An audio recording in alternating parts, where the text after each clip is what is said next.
ఈరోజు మనం శివుని 12 పవిత్ర క్షేత్రాలైన ద్వాదశ జ్యోతిర్లింగాలు మరియు నీటి మార్గం గుండా దర్శించుకున్న గుడి గురించి, దాని విశిష్టత, అది ఎక్కడుందో తెలుసుకుందాము. అంతకన్నా ముందు ఇక్కడ మనం వెళ్ళే రోడ్ అంతా కూడా అనంత పద్మనాభ స్వామి టెంపుల్కి వెళ్ళే రోడ్డు వ్యూ అండి. చాలామంది ఈ అనంత పద్మనాభ స్వామి టెంపుల్ని దర్శించుకుని దానికి కొంచెం ఎదురుకెళ్తే కనుక అనంతగిరి హిల్స్ ఉంటాయండి. ఆ వ్యూ పాయింట్ని చూసి చాలామంది వెనక్కి వచ్చేస్తారు. బట్ ఆ అనంతగిరి హిల్స్కి కొంచెం అంటే అప్రాక్సిమేట్ ఒక 40 to 45 కిలోమీటర్స్ వెళ్తే కనుక తాండూరు అనే ఊర్లో భూ కైలాష్ ద్వాదశ జ్యోతిర్లింగాలు టెంపుల్ ఉంటుందండి. అది చాలామందికి తెలియదు. ఈ అనంతగిరి హిల్స్ మార్నింగ్ టైం చాలా బాగుంటుందండి వ్యూ. ఇప్పుడు మనం చూస్తున్న ఈ బోర్డు తాండూరు నుంచి లోపలికి వస్తే ఈ బోర్డు నుండి సరిగ్గా 1.5 కిలోమీటర్ లోపలికి వెళ్తే భూ కైలాష్ టెంపుల్ ఉంటుంది. ఈ దారి మొత్తం చాలా ఆహ్లాదకరంగా ఉంటుంది. ఇక్కడ ఉన్న అన్ని ఇల్లులు ఒకే థీమ్లో ఉండడం నేను గమనించాను. ఇంకా ఈ చెరువును దాటుకుని వచ్చిన తర్వాత మనకి గుడి కనిపిస్తుంది. మేము మార్నింగ్ 10కి వెళ్ళడం వల్ల చాలామంది తక్కువ రద్దీ ఉంది ఇక్కడ.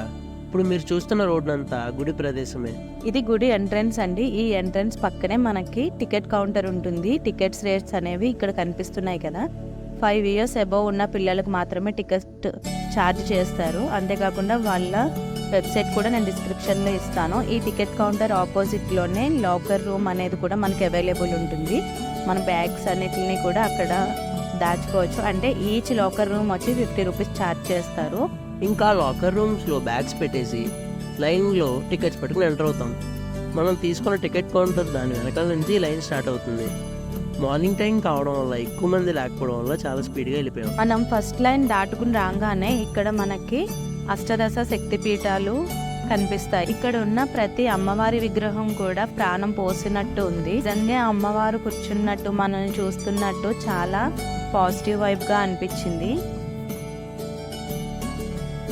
అలా అమ్మవారిని చూస్తున్నంతసేపు ఇంకా ఇంకా చూడాలనిపించింది.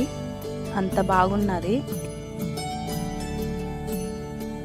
ఇంకా అమ్మవారిని దర్శించుకుని బయటికి వస్తే 65 అడుగుల ఎత్తున్న శివుని విగ్రహం, దాని చుట్టూ శివ చరిత్రను తెలిపే విగ్రహాలు ఉండటం మనం గమనిస్తాం.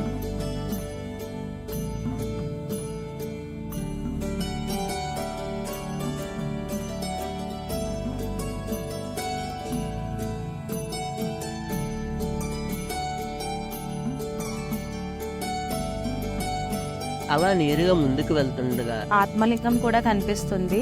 ఈ ఆత్మలింగం అనేది 5 వరుసలతో కూడిన లింగాలు ఉండడం దీని విశిష్టత. అంటే ఒక లింగం ఉండి దానిపైన చెక్కినట్టు లింగాలు ఉండడం చాలా ప్రాముఖ్యతంగా అనిపిస్తుంది. ఆత్మలింగాన్ని దర్శించుకుని బయటకు వచ్చిన తర్వాత మళ్ళీ ఈ వ్యూ పాయింట్ అయితే మనం గమనిస్తాం.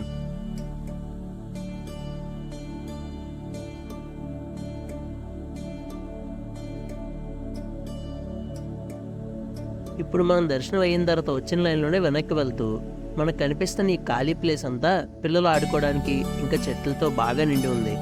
ఇంకా ఈ లైన్ నుంచి ముందుకు వస్తే మానవుని దసరాను తెలుపుతూ విగ్రహాలు ఉన్నాయి.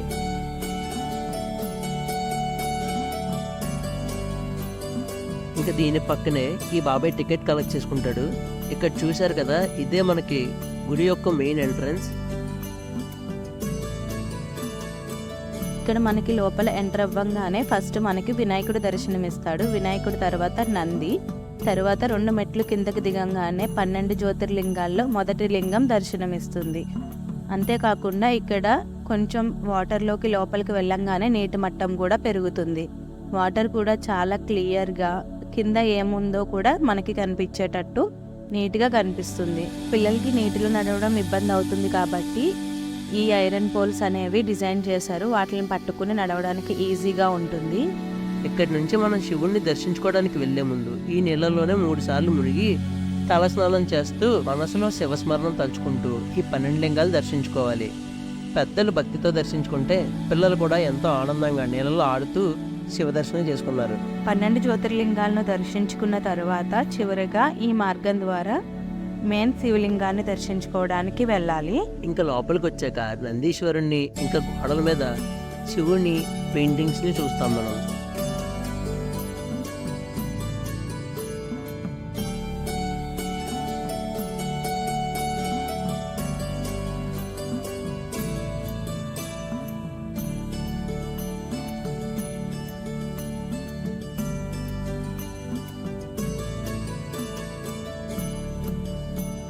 దర్శనం పూర్తయ్యాక బయటికి వెళ్ళడానికి ఇంకొక మార్గం ఉంటుంది, కానీ జనాల రద్దీ తక్కువ ఉండడం వల్ల పిల్లల కోసం నీళ్ళలోకి మళ్ళీ ఇంకొకసారి దిగాం. ఇక్కడ వాటర్లో మనకు కావాల్సినంత టైం స్పెండ్ చేయొచ్చు.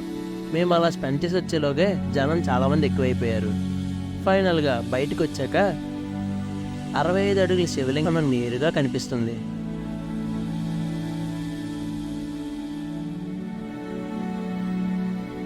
ఈ గుడిలో ఏ మూల చూసినా కానీ మనకి శివుని విగ్రహాలు, శివభక్తిని తెలిపే చరిత్ర గురించే కనిపిస్తుంది.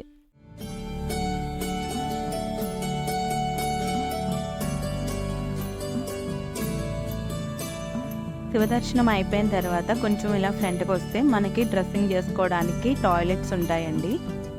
తర్వాత మధ్యాహ్నం సమయంలో అన్నదానం కూడా చేస్తారండి. ఫుడ్ అయితే చాలా బాగుంటుంది. ఈ వీడియో ఎవరికైనా నచ్చినట్లుంటే ప్లీజ్ సబ్స్క్రైబ్ చేయండి. ఓం నమః శివాయ.